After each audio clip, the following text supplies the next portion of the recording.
I'm your host, Brandy Fleck, and this is Human Amplified. This is a show about our existence, our place in the world, what it all means, and ways to make it better. From big picture ideas that blow your mind to practical life advice, we explore it all. We amplify the voices of healers, survivors, mystics, disruptors, scientists, creatives, and everyday people like you and me to expand our consciousness and use that awareness to evolve into who we really want to be in the depths of our soul. Humans Amplified. Thanks for tuning in. If you enjoy this episode, please go rate and review the show. And remember to subscribe where you get your podcasts and on YouTube. Hey friends, research indicates that at least 70% of people in the US alone have experienced trauma. That means you've likely experienced trauma, and most of the people around you have too. Simply put, people need healing. I believe that as humans, we have the capability to alleviate the suffering that we all believe is so inevitable. But getting there starts with healing yourself first, with self-compassion, intentionality, time, and repetition.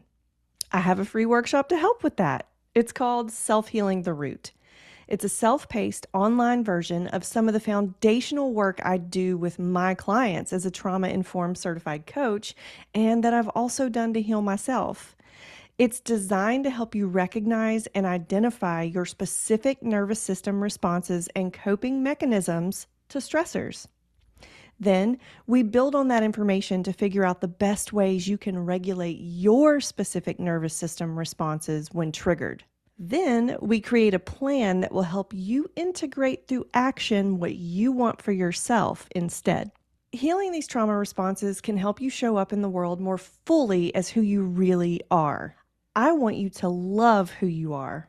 And by the way, who you are is not your trauma or trauma responses. You can register for free at brandyfleckcoaching.com.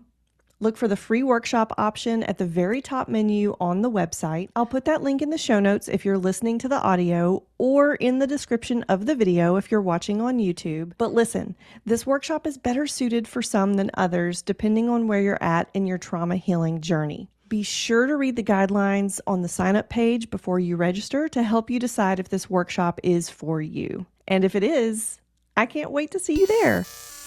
I say this a lot, but it's true. You are in for a special treat with today's episode because we're going back to our podcast roots by sharing a no-holds-barred personal story of healing. Today's guest, Courtenay Rogers, bears her soul as she talks about what it took to recognize certain behaviors in her life that she needed to change, and then how she went about doing just that. In the span of the 6 years I've known Courtenay, she's completely transformed. She's absolutely glowing, but it wasn't an overnight easy kind of change. It was a deep healing journey that she's still on, but where she had to go within, choose to let go of many things, like alcohol, for example, that had had a steady presence in her life up until the make or break moment. And not only did she have to learn how to feel her emotions again, but she decided to start listening to them. With this episode, the hope is that if you're on a healing or awakening journey yourself, that you take comfort in knowing you're not alone, and that you're also inspired that it can be done. You can absolutely heal, find yourself, and live in a way that's in complete alignment with that. But who is Courtenay Rogers? She's such a presence in the community of Franklin, Tennessee, not only from her previous political campaigns to her long-standing career in operations, but simply because she befriends and connects people. She's also a Navy veteran who loves her family, friends, and now herself too. Her life motto is "Love always wins." Today, we cover topics like making healing decisions in critical life moments, what healing is like, the difference between ego and self-love, toxic positivity, letting go of desperation and control, trusting your intuition, and how to start loving yourself. And at the end, we have a quick little bonus discussion on what it's been like for Courtenay to leave behind her political career as a result of embracing more authenticity in her life. The amount of honesty and vulnerability Courtenay brings in this conversation is refreshing and can help us look within ourselves with the same intensity of love that she's found. So let's hear from her now. For the links mentioned throughout this episode, visit the show notes at humanamplified.com/episodes/121. Courtenay, a question that I ask everybody who comes on the show is, what does being human mean to you? Being human to me means showing up authentically in every space that I enter. I love how concise you are. Yeah, I'm working on it. Yeah. But that is like a very powerful statement if you think about it. It's completely changed my life. Well, and I think we're going to get into that a little bit today. So let's just dive in. And can you tell our listeners a little bit about who you are and what you do? Sure. I am a really proud mama to a teenager. She's going to be a junior in high school. I am the wife to one of the kindest, sweetest souls I've ever met in my life. I'm a really, really proud daughter. I am a sister. I am a retired politico. I am a Navy veteran, and I am a woman who has figured out how to love herself with every single ounce of my livelihood. I am the operations director for a digital marketing agency. I just started this role about 4 months ago. So I'm a really proud professional, and I am a human being who has figured out how to love myself and love other human beings. And now I know, just full transparency for our audience, we've known each other for several years now, and I've sort of seen you transform, I think. I mean, at a high level, not always close up, but you have gone through such a journey where it really looks to me like there are these points on your journey that completely changed the trajectory of your life. What do you think about that? For a while, for the past few years, I've been saying, like, oh, I've completely changed. I'm a totally different person. But what I realized through just doing a lot of work on myself is I found myself. I've always been here. I was lost. I didn't, I just wasn't being true to myself. I wasn't loving myself. I wasn't being my true, authentic self. And so I think it all started around my 40th birthday, kind of like big decade. Wow, I'm turning 40. I should probably get my act together a little. And so I started making small changes. The first one was I released alcohol from my life almost 5 years ago. And it had played a very large role in my life, one I did not realize until I released it. But I think that was probably a really big step in my healing journey and the journey that I've been on for a while. I just woke up one morning, December 28th, 2019. I know exactly when it was. I was very hungover, as I had been most days for many, many years of my life. And I just said, I'm not doing this anymore. I'm just not doing this anymore. And I looked at my husband and I said, I think I'm done drinking. And actually he was my boyfriend at the time. We didn't get married till 2020, but my man, I said, yeah, I think I'm done drinking. And he was like, okay, like, because I was drinking so much.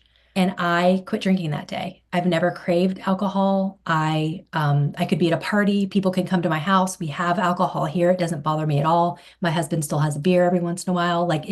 I don't care what other people do with their bodies, but I was like, this is no longer serving me. And that helped me clear my mind so much. I have been a very anxious person for my entire life. Undiagnosed for most of it. I did get an official diagnosis right around the age of 30, right after I had my daughter. I was diagnosed with postpartum. And then from there, we dug into my anxiety issues. So I had been taking medicine to help my anxiety issues, but then I was drinking alcohol. And the alcohol doesn't allow those meds to do what they need to do. Mm. So once I released that alcohol, the medication that I'd been on for 10 years actually started working. I also let go of dairy I did like a diet elimination because my body was hurting all the time. Now, I Mhm. was not healthy. I was not working out. I was not eating healthy, but I was only 40 years old and I felt like I was a grandma. I had what felt like arthritis. When I woke up in the morning, I could barely get out of bed. It was really bad. So I did an elimination diet, realized dairy was really inflaming my body. So I let go of that. That took me a while. Mhm. And then I decided to go full vegan. So it's been about 2 years since I have had any animal products in my body. And that has helped me immensely. But the biggest thing that happened was that in November of 22, my daughter had a mental health emergency. And that is her story. I'm not here to talk about my daughter. I'm definitely here to talk about me. But she had a mental health emergency that woke us up and it woke up her entire family. And I realized that I could continue to live the life that I had been living, where I was anxious and fearful and angry and judgmental and mean, or I could let it go. And I decided to let it go. And I decided to let it go because my daughter, she deserved that. My daughter deserved a mom who is healthy. And my daughter deserves a mom who can get along with her dad. And that was the biggest thing that happened is that when she had this emergency, her dad and I, who have been divorced since she was about one, we just looked at each other and we were like, he said these words, we have been awful to each other. And I said, we have. And then I looked at him straight in the eyes and I said, I'm not going to do that anymore. And he said, me neither. And that exact moment in time, we completely changed how we treated each other. He is remarried. I am remarried. The four parents came together in the most beautiful way to save our child. Wow. And that was really a scary time in my life. And now that we're on the other side of it and she's healthy and happy and we all are just thriving, it was the catalyst. It was the catalyst for me to get my act together. Mm. Okay. Yeah. Okay. I've got chills, and I'm like, I always get chills when we talk, but it's so amazing. And you just mentioned quite a few high points there that were turning points for you. Like, what was in between the high points? What's it been like? It has been one of the hardest things I've ever done in my life, and also one of the easiest things I've ever done in my life. I have made a lot of big, bold decisions. Many of them I'm incredibly proud of. They have gotten me to exactly where I am today. And of some of those decisions I was making to make myself feel better. A lot of the decisions I've made in my life prior to this healing journey were led by my ego. I needed validation from external sources because I didn't love myself. I didn't have a lot of respect for myself. And so when I started breaking down why I do the things that I do and then trying to figure out if my behavior serves me or not. I don't like using the words good or bad because behavior changes and we need some behaviors in our lives to protect us, right? But once I just slowed down and realized one, that the entire world was not against me, that I didn't have to be angry and judgmental and hateful of all the things happening around me. Like I really just slowed down. I I realized that I just wasn't showing up as my best self, but I didn't know what my best self was, right? It's Mm. like telling somebody do better, but I don't know what better is. And so for me, it took slowing down. I picked up the practice of journaling when everything happened with my daughter because I just didn't know what else to do. And so I just started writing. And I go back and I look at some of my journals and they're just words, but I was just writing. And then those words became sentences and then they became a little bit more clear. And then I could go back and I could see some patterns. And I'm like, okay, why do I do this? Why do I do it over and over again? Going back to that clarity that I finally had when I did release the alcohol, that was really, really helpful for me because I could then look at maybe some of my behaviors in a different way. Once I removed the ego, like once I stopped doing things to make other people proud or to impress other people, and once I totally, completely focused on myself, which is not selfish at all, but yet I thought it was selfish. I was the woman who was doing for everyone else, right? Society, patriarchy, like put word here that forces us to do these things, right? Mhm. But once I stopped doing that, I found time for myself. I found time to nurture myself. I had completely put myself last on every single list in every aspect of my life. So taking time to slow down is what I needed to wake myself up. And when your daughter's in the hospital and these really big scary things are happening, it very quickly helps you look at your life differently. And I decided I didn't want to live that way anymore. And here's the coolest part that I've realized about healing. We get to control ourselves 100%. I get to control my response to every single thing that happens to me, but I can't control a single other thing in this universe. And once I released that desperation for control, oh my gosh, it's freeing. It's freedom. It's deeply, deeply freeing. There is so much here. So I've just I been know. taking a few notes while you've been Yeah. talking. And so, like, I've got this phrase written down, desperation for control. And, like, okay, I want to know how you even start to let that go. Mhm. But another thing that's really important that I just want to touch on before we get too far away from it is you've mentioned, like, you've described yourself before you went on this journey as judgmental, angry, hateful. Those are really strong words. And how did you even start to come to terms with the fact that you were acting in those ways? When my daughter had her emergency, I asked her, I said, "What's wrong? What's happening? What's wrong?" And she looked at me with so much honesty in her eyes. And she said, "You, Mama, you're the problem, Mama." And I heard her. I heard her. And that made me start figuring out what my behavior was doing to the people around me.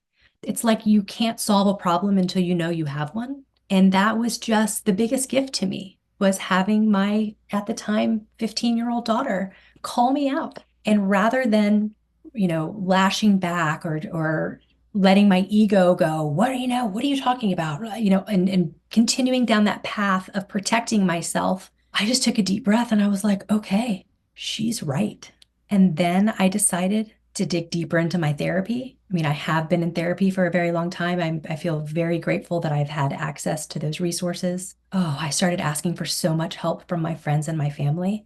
I requested feedback from people who I love the most. I had a great conversation with my brother, my little brother. He's 13 months younger than me. And he told me some heavy, tough stuff that he had seen in my behavior over the years. But instead of fighting him, I listened and I just received everything that he said. And I received it because I knew it was coming from a place of love. Like he wasn't telling me these things to hurt my feelings. He was telling me these things because he knew that I was ready to change, Mm. that I was ready to do the work. And so I stopped being a self-centered egomaniac. And I just started being quiet a lot more, being still. Oh my gosh, I've taken so many walks. I try to get my 10,000 steps in a day, and I really do. Like we live in a beautiful neighborhood, and we actually moved into this house about 2 months before everything with my daughter happened. And they're just amazing sidewalks and trees. And I would just walk for hours in silence. And I found the gift of meditation along with journaling. And when you're quiet and you open yourself up to receiving feedback from people, for me, it's also the universe. Like I'm really, really trying to listen to just what's happening around me. Like there are a lot of messages. I just wasn't receiving them because I was not in a place to hear them. And then I decided, because I mean, I don't want my daughter to hurt. I don't want anyone that I love. I don't want any human in the entire universe to hurt.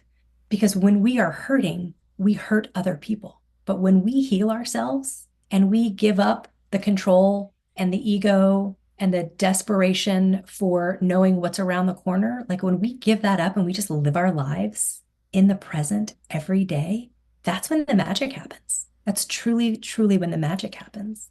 So for me, it was like, well, I could continue my behavior and then my daughter would probably be back in a hospital or worse, or I can receive her message and change my behavior again because I have control over myself. I don't have control over anyone else, but I get to control how I treat myself and how I treat other people. And not only was I unkind to others, I was horribly unkind to myself. The inner monologue, I have a persona. I am very bold. I'm very straightforward. I'm incredibly confident, right? For a lot of years, I used those as almost like a wall where I could hide behind that like big, bold personality. But on the inside, I was still shrinking. I was still saying unkind things to myself. I didn't actually believe that I was capable of doing the big things that I was trying to do.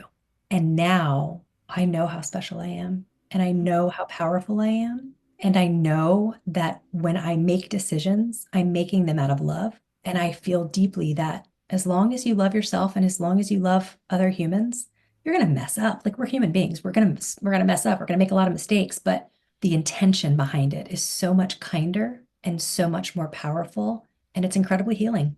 There's a lot of love there. That sounds like it's been a motivator for you to make these changes. And I've heard you use the word ego as well. So when you described being like an egomaniac, you were talking about being self centered. And then earlier you were talking about like loving yourself and finding yourself as not really being selfish. What's the difference?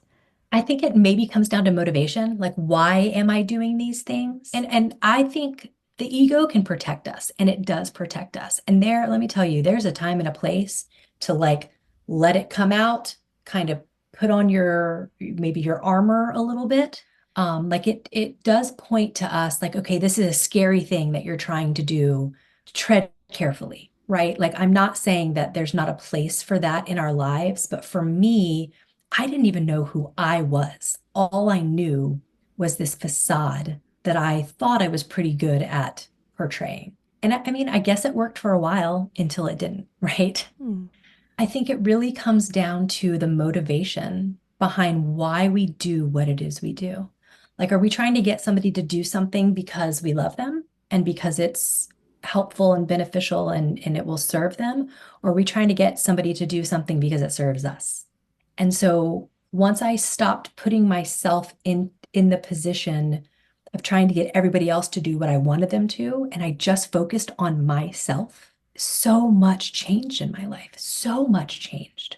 I do think there's this level of like society tells women that we're supposed to like go do for everybody else. And then if there's time left at the end of the day, maybe go take your bubble bath, right?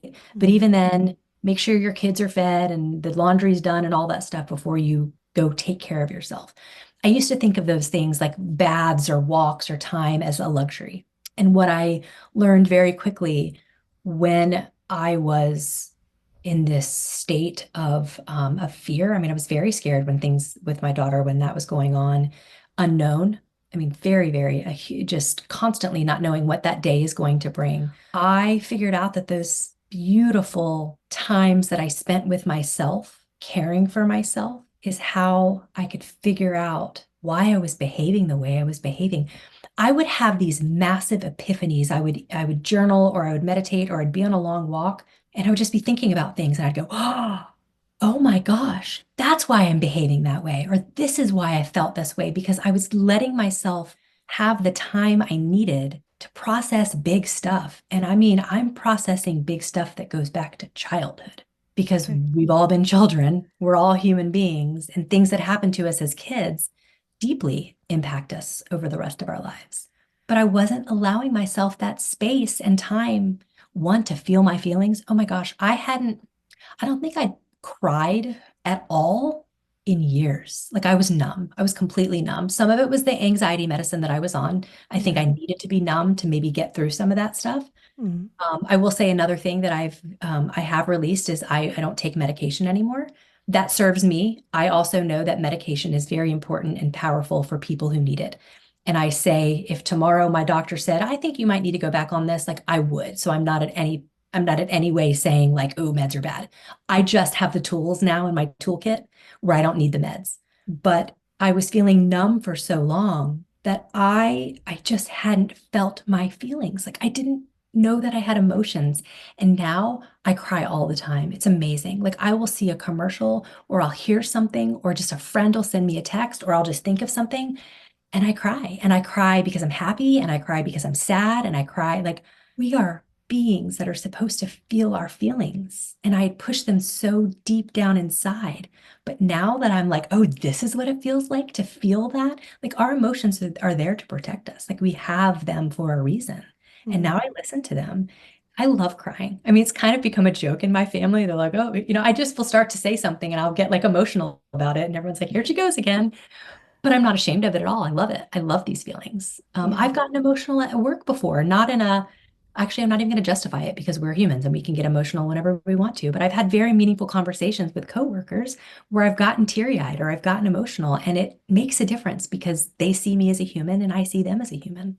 Mm. It's freeing and I'm lighter. I have, I've integrated exercise into my life because it feels good to move my body. And I hadn't done that for years and years. And I've lost weight. I've lost weight naturally because I move so much, I move my body so much, but also I eat so healthy.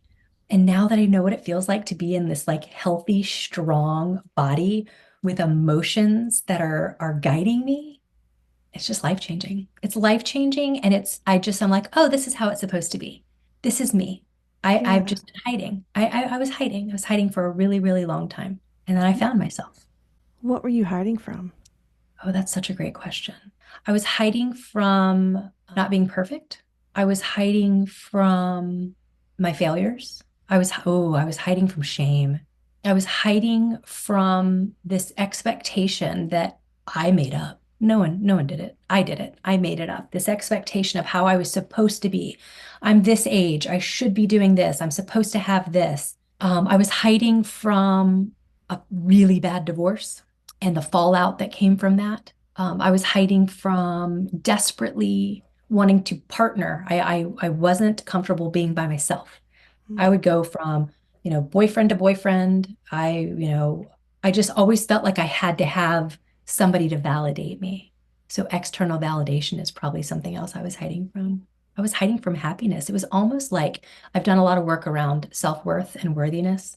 I didn't think I was worthy of this level of happiness. I just didn't think that I don't get to have this. I've screwed up so much in my life. Why do I get to have this? And then once I realized, yeah, I've screwed up a lot. And that's just what being a human is. You literally don't know what to do until you do it. We don't figure out how to live our lives unless we screw up. It's just part of being a human. And now I Yeah. embrace it and I'm proud of it. And I've forgiven myself for all of it. Okay. And that's new. That's a new thing I just in the past couple of months, honestly. The deep forgiveness. For Mm. me, like releasing stuff is one thing, like this no longer serves me. I don't want to dwell on it, but I would still get these flashbacks to like, oh, if I hadn't behaved this way, maybe this wouldn't have happened. Or if I hadn't have done this, then maybe this. And now I'm like, if that comes into my mind, I go, it's okay. I literally say to myself, it's okay, love. I forgive you. And then I move on and I don't dwell on it. I don't even think about it anymore. And Mm. I probably say that to myself a couple times a day. It's okay, love. I forgive you. Let me just say it's really exciting to hear that you're still having breakthroughs. You're Oh, yeah. still on this journey and like you're at this forgiveness part of it. So that's cool.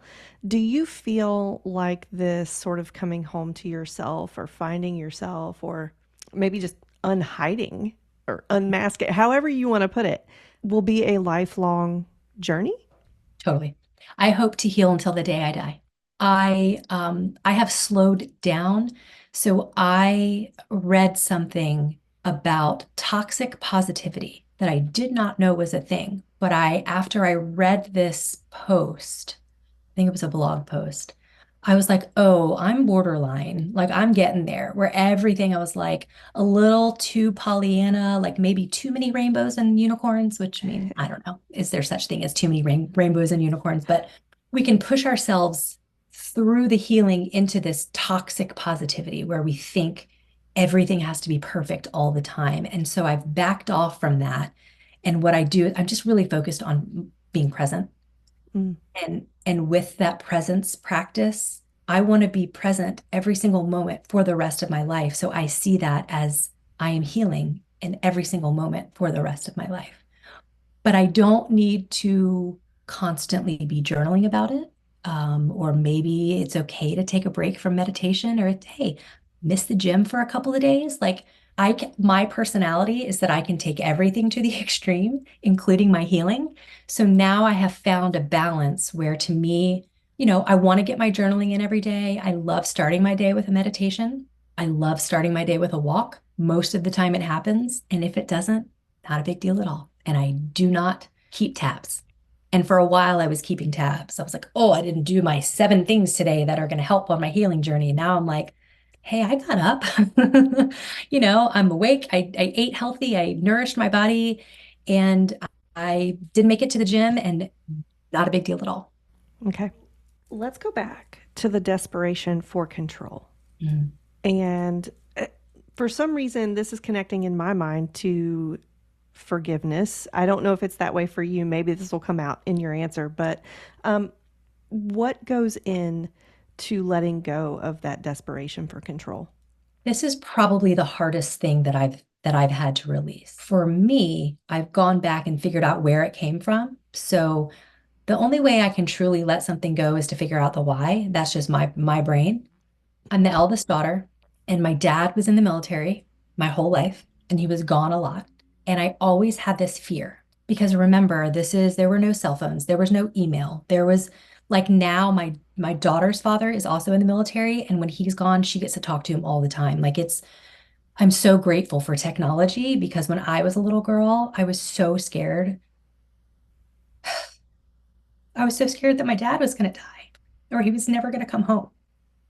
And so I thought, I'll just control the entire world around me because I have no control over what's happening to my dad while he's on these ships, right? Um, I had bags packed that I would have in my closet, emergency bags. Before I fell asleep every night, I would actually walk through my like emergency operating procedure. If our house catches on fire, it is my responsibility to save my brother, to save our dog, I just had this deep, deep fear that led to anxiety. Mm. And I still am an anxious human. I luckily figured out how to handle it. But I really think it roots from this fear just as a kid. And the only way that you can get through that to ultimately let go of that control is you've got to let go of the fear. And I figured out the only way you let go of the fear is to be present because the past is in the past, right? Like learn your mistakes. Don't keep doing the same thing over and over, right? And the future is completely unknown. Now, yes, there are things you can do. You can financially plan so that you're hopefully in a better position financially. You can work out so that you have a nice, healthy life. Like you definitely have things that you can control in your little slice of the world. But like, we don't know what's going to happen to our people. We don't know what's going to happen. We know scary, big, bad things happen all the time. But rather than focusing on that, which is what I did all the time, I would just go to the worst case scenario. I'm just present. Like I'm just as present as humanly possible. I focus on this exact moment because there's nothing I can do about if we get a phone call with bad news, I'll deal with it. I have the tools. I trust myself. I say all the time, I trust myself and I trust the universe. I know I'll make the right decision because I also listen to my intuition. It turns out I have magic. I am a magical person when I listen to my intuition. I do what is necessary to not just survive, but to thrive. And now that I listen to myself and I pay attention to myself, it is wild the things that I feel. I will know, I will know when something's happening to somebody close to me. I'll have a feeling about them. Mhm. And then they'll call or they'll text or I'll hear, oh, this was happening. I know when it's time to move forward with something like, okay, I need to do this. And I sometimes don't know why I need to do it. But then looking back on it, I'm like, oh, it was my intuition. My intuition was guiding me this entire time. So if I just trust my intuition and trust myself, I'm not going to make a bad decision. I'll make a decision and it may or may not work out. But as long as I'm making that decision from a place of love, a place of self-love, it will work out. It will absolutely work out. Yeah. Now, how did you go about tuning into and starting to trust your intuition? I started listening to a bunch of meditations on Spotify and YouTube. I would literally just type in like meditation for anxiety, meditation like for whatever feeling I was feeling. And then I would let my intuition guide me. And then I would listen to the one. I'm like, this is the one I'm supposed to listen to. And I had total strangers who happened to have beautiful meditations guide me through this process. I mean, It sounds silly, kind of. But I did. I just started trusting that there are people who are in a space already that where I wanted to be, and not in a comparison way, because that's another thing that I used to do all the time is compare myself to everybody else. And I'm like, why do we do that? No, we're all just humans trying to figure out every single day how to make it to the next day, right? Yeah. So not in a comparison way, but I would be like, that person looks very centered. That person really speaks kindly to themselves, or that person lives in a manner that I think that I would like to live that way. And so I would just listen to what they had to say. I'm an avid reader, and so I've done a lot of reading. I mean, Brene Brown, let's be vulnerable, right? Oh my gosh, there have been so many amazing books done on healing and moving forward. Young Pueblo is one of my absolute favorite authors. He actually has a book called The Way Forward, and it all comes back to trusting yourself. It to me, it comes back to being present and trusting yourself. And so every day I just practice as much as I can to be present and to trust myself and to ask for help. So I had deep shame in asking for help. And I felt like I was weak or I was incapable or I was a loser or whatever it was if I could not do something on my own. And then I realized we can't do anything on our own. We are meant as humans to work together. That's why we have families. That's why we have communities. This is why I have amazing people in my life. And when everything happened with my daughter, I just called my people and they all showed up and they all said, "How can I help you?" And in fact, most of them didn't even say, "How can I help you?" They just showed up and they started helping. And then I realized how much easier life is when you ask for help and then when you openly accept help. And so I've taken that with me in my daily life, in my new job. I've decided I'm not going to be, I'm going to try to figure out the answers myself, right? Like I'm a grown up. I'm a professional, responsible professional grown up. But we have coworkers for a reason. The people around us are great at their job. Ask them for help, ask them for support. It doesn't mean that you're stupid. I really thought I was stupid if I didn't know all the answers. And now I'm like, no one has all the answers. It's literally impossible. AI robots don't even have all the answers. It's impossible. So I just release it.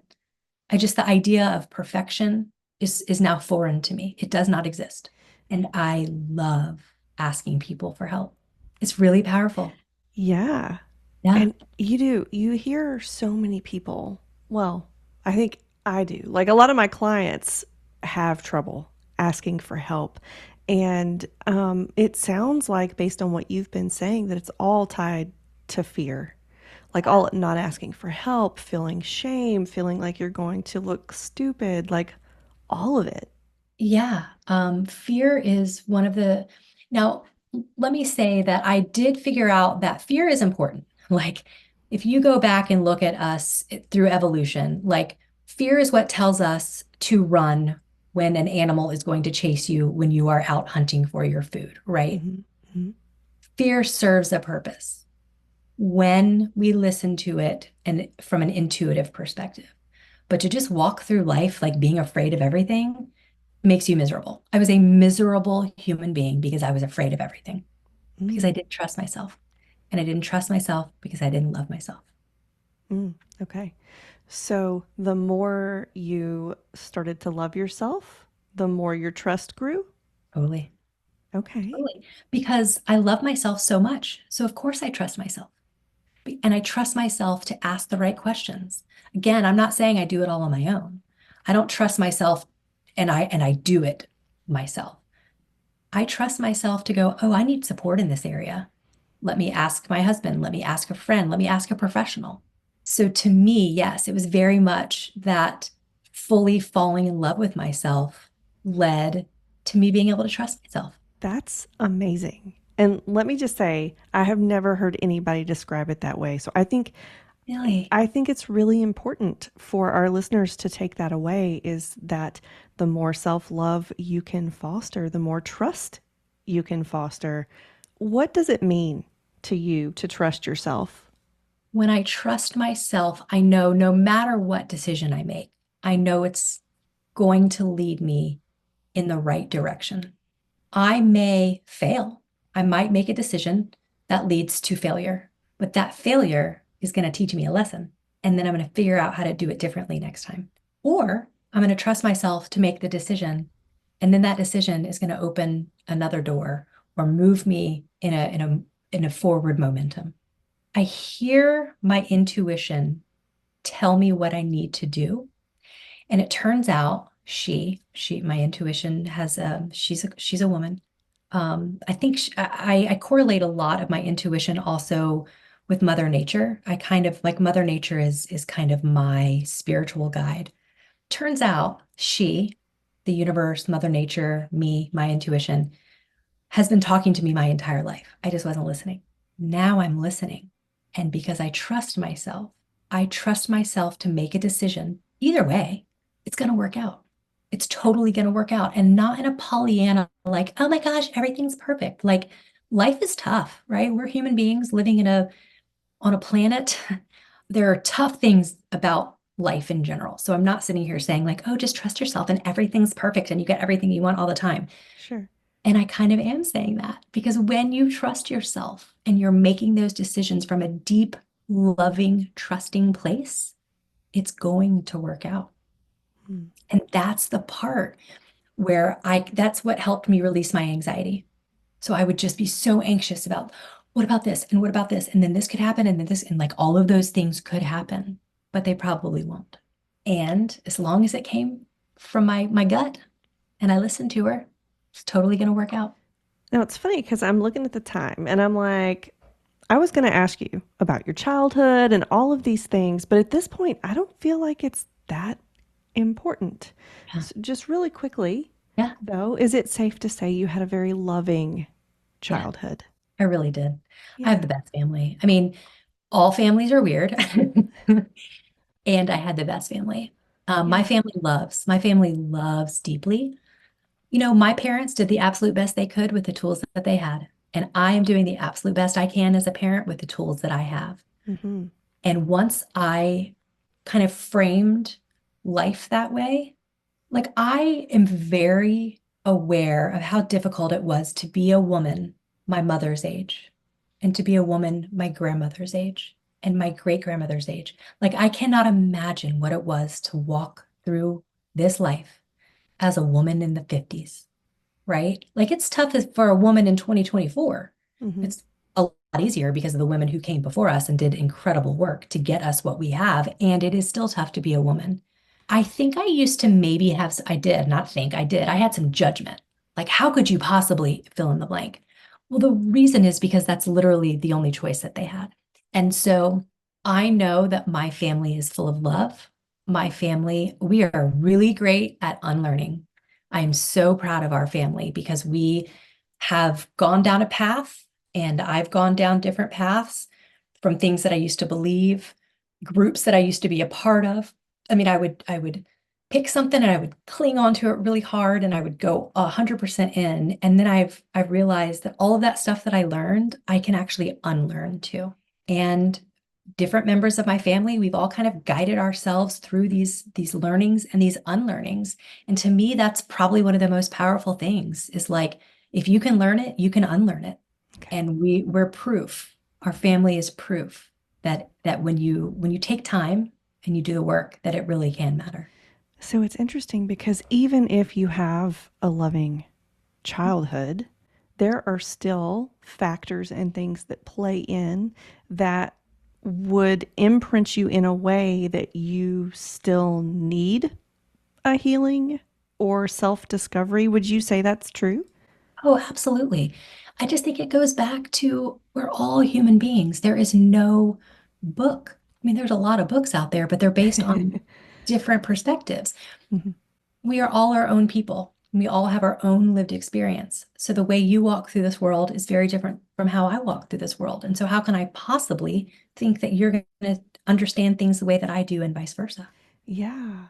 What is the most important thing that you've learned since you've started this journey? Hands down, the most important thing that I've learned is that when you love yourself, everything else falls into place. Period. How do you start to love yourself? I think the first thing you have to do is have a long, hard conversation with yourself. I love talking to myself. I do it on my walks. I just talk to myself a lot, actually. It's almost like I have to have a little chat with myself when I'll hear something come up like, oh, that was so stupid. Why did you do that? And then I'll go, no, that's not how we talk to ourselves. I wouldn't talk to someone I love that way. And I love myself a lot. So I'm not going to talk to myself that way. So it's like calling out your own behaviors towards yourself. And when you start doing that, when you start recognizing how many times a day you talk poorly to yourself, it's a little scary. And so I was like, okay, I'm just not going to do that anymore. And so it took me a really long time and I'll still catch myself.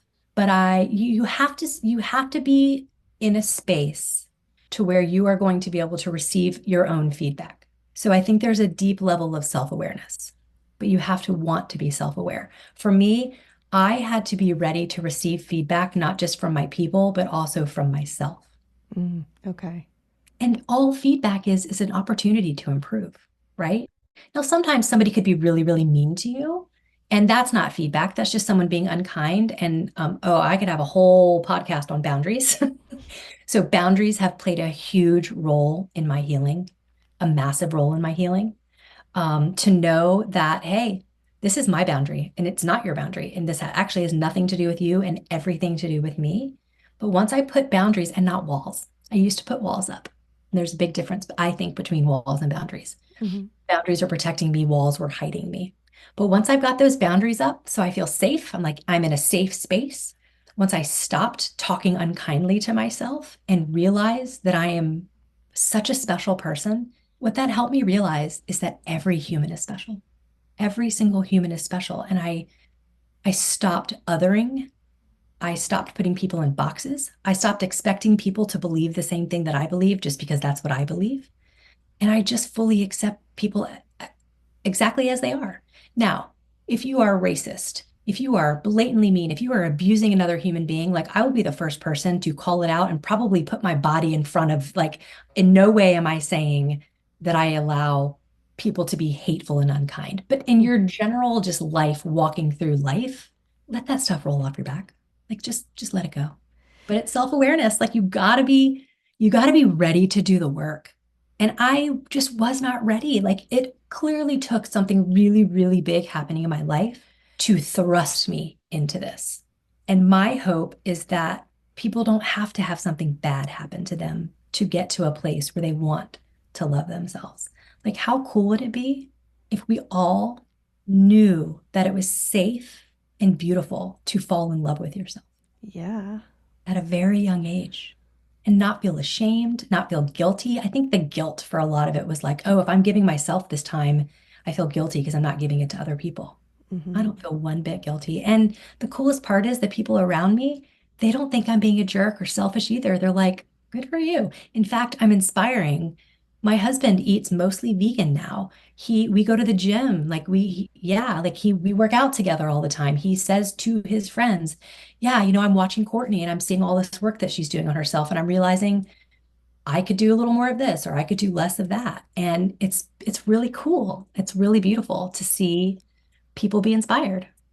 So we've talked about like the catalyst for this process. We've talked a little bit about the things that you were doing that you stopped doing or that happened that sort of kept you on this path. I'll go ahead and just say what have I not asked you that you think is important to share? I think it's really important for all humans to know that we have everything we need inside of us to live our best lives. And we get to decide what that looks like. My best life is going to look different from yours, from our friends, right? But the tools that we need, we were born with. And if you think about it as a kid, and I know you've probably got deep experience with this with your trauma-informed coaching. When you're a child, none of these thoughts go through your mind. We are not worried about what are people thinking about me when we're running around, jumping and playing in puddles and screaming with glee and joy and delight. It's society. And it's this pressure of growing up that we put on ourselves where we start to change who we are. Like we are born exactly who we are supposed to be. Now, yeah, you got to like learn your alphabet. You got to learn the things that help you become an adult. But we've got to stop trying to change who we are.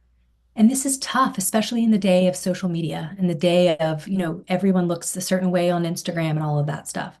One thing that I didn't realize that I was doing so much of I was literally covering myself. I was covering my face with makeup. I was covering my hair with hair dye. I was covering my body with clothes. I would cover up my beautiful tattoos that I love so much. I was covering and hiding myself. I was also spending a lot of money to do all of those things because I felt this pressure to be something different than who I am. COVID, I naturally stopped getting my hair done because it just wasn't safe to leave. And then all of a sudden, my gray started coming out, and I was like, oh my gosh, this is really cute. And then I was like, okay, I'm just not going to dye my hair anymore. Plus, it was nice to not spend that money. Then I just got a little lazy, which it's not lazy, it's just natural. And I just stopped wearing makeup because I was like, I just don't want to wear makeup anymore. And then I started wearing clothes that make me feel great, not that are cool, not that are stylish. It's like this feels good on my body and this is what I want to wear. And now when I look at myself in the mirror, I'm like, you are so beautiful. I tell myself that. I'm like, you're so beautiful.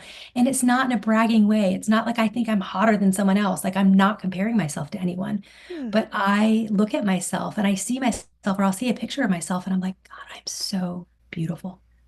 And that's so powerful because when we love ourselves and we're secure in who we are, we're not mean to other people. And especially in this state that we're in right now, state of being that we're in right now, where there's a lot of divisiveness, there's a lot of anger, there's a lot of your side, my side, I'm right, you're wrong. I don't like how you live your life and you don't like how I live my life. When we stop judging other people and we see them for exactly who they are, we're so much alike. Like we really are so alike. We have so much more in common than not. And I think that's literally the key to changing the world.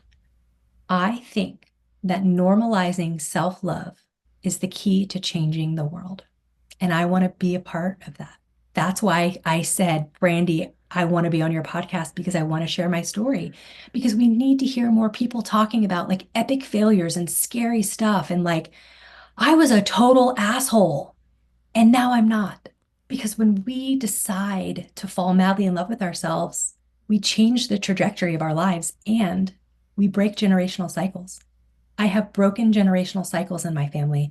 Alcoholism runs deep, deep. And I woke up that morning and I said, I'm not going to do that. I'm not going to end up in rehab. And I just stopped drinking. I've struggled with my weight since I had my daughter.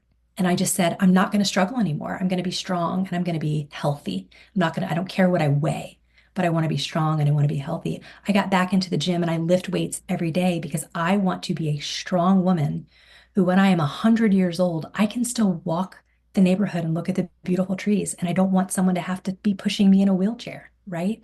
These are the things that we have full control over, the food that we put into our body. I'd put nothing into my body that doesn't serve me. I've literally released alcohol. I also used to smoke cigarettes.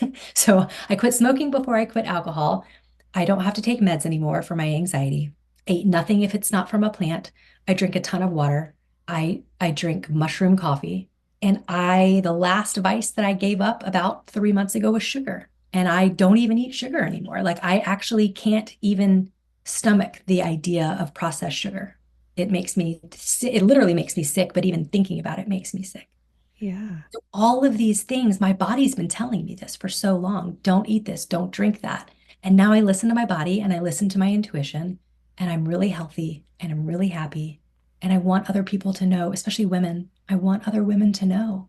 Ignore what everyone else is saying to you and just fall in love with yourself. We're so good at falling in love with other people. We're so good at falling in love with our children. But we will serve our children and our partners and this universe better when we love ourselves. Thank you so much for sharing your story. And I know that this isn't like a platform that you've monetized No. or anything like that. So, but if anybody did want to learn more, is there somewhere they can find you, or is that even a thing? That's a really good question. TBD. Okay. TBD. I think, and I'm listening to my intuition on this, I do think I want to figure out a platform. And it's funny, about a week ago, I Googled which platform is best for sharing content. And it was like, is it going to be Medium? Is it going to be Substack?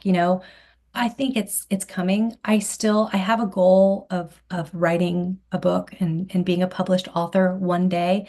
I started down that journey with when everything happened with my daughter and realized that I was actually telling her story and not mine. And I finally figured out that that didn't feel good in my body, and I Mm. stopped that process. And I am manifesting that one day, I do think I'll write a book. But for now, I mean, I'm on Instagram. I post a lot of pictures of like trees and dogs and vegan recipes, which if you go back and look at my Instagram from 3, 4, 5 years ago, it was very, very different. Something that really piqued my interest when we were talking earlier, but we just didn't go there, was that you have had like somewhat of a political career. How has it been shifting from being so political to so unplugged? Magical. It's the best thing I've ever done, truly. I was doing what I was doing. I've run for office twice. I was the vice chair of a local party. I was doing that to fill a void that is no longer there. I don't need it. I don't need it anymore. I still love watching people who are doing the work because there's a lot of work out there that needs to be done, but I don't feel like I need to be a part of it. That was tough. I will say I had to get through grief and I had to get through guilt. So I did kind of mourn this world that I was in, where I was constantly informed of everything that was happening. And I was like building strategy behind the local party and I was helping to recruit candidates. And like that stuff is really cool and powerful. But it went back to me, I wasn't doing it for the right reason. I still say, like, I will talk to anybody who wants to run for office and I'll tell you the truth. So that is something, I would totally give my energy there. But this literally 4 days ago, I get a text from my cousin. She did a group text to myself and my mom is still very active in local politics. There was something happening in Nashville. Hey, y'all should come to this, this whole very compelling reasons. And it is a very important movement around women's reproductive health rights. Like I'm all in, right? I believe very much that this is an important battle to fight. And I did the math and I was like, it was on a Saturday. I was like, I could go to this. I don't have plans. I could. I didn't want to, and it does not serve me. And so my reply was, my political days are behind me, and I'm so grateful that you're doing this work now. I didn't feel guilt. I didn't feel shame. I actually like came out and told my husband, I'm like, I said no, and I don't feel guilty about it. And he was like, yeah, you should never feel guilty about it. Like you have done so much. You should never feel guilty. And I was like, okay, well, I'm not going to anymore. So it was a process. I mean, it was definitely a process. But once I left politics, there's so many people doing the work and they're smarter than me, more capable than me. They have cooler ideas than me. Like sometimes gotta leave so that other people can come in and do what needs to be done. So set that ego aside, Yes. really. Oh, it was totally my ego, which you kind of have to have an ego to run for office. It will protect you. But I don't want to be a lawmaker. I don't. I think I wanted to run for office. I wanted the attention and it was a great experience and I learned a lot. And I have some of my best friends that I will have for the rest of my life because of that. So I'm so grateful for that chapter. Hmm. But I don't actually want to be a lawmaker. So why was I doing it? Yeah. Right. And it took me stepping back and stepping away. One thing that my very honest, amazing daughter said after the second time that I ran for office and I lost, which I will say, me running for office the first time inspired a lot of people to run for office. So I know that my actions in 2016 have made a difference. And I'm so proud of that. And again, I've made incredible friends. So I don't regret it at all. Hmm. But I ran again in 22 and I almost won, but I didn't because the universe was protecting me. And I said very calmly, you know what? I think that's it. I think two is good enough, right? And my daughter looked at me and she said, I'm so glad to hear you say that, Mama. I do not like campaign Courtney. And I was like, she goes, she was mean, she was angry, she was judgmental, and I didn't like her one bit. And I was like, you know what? I didn't like her either. I'm proud of her, but that wasn't me. Yeah. It's very powerful to let Yeah. that go. Courtney, just thank you so much for sharing your story. And it really has been a powerful journey to sort of observe and now hear about. So beautiful work. And thank you so much. Thank you. Thank you for answering my text with a yes. You don't get what you don't ask for. Correct. Thanks for tuning in. Check out more of our episodes here and at humanamplified.com. Remember to subscribe.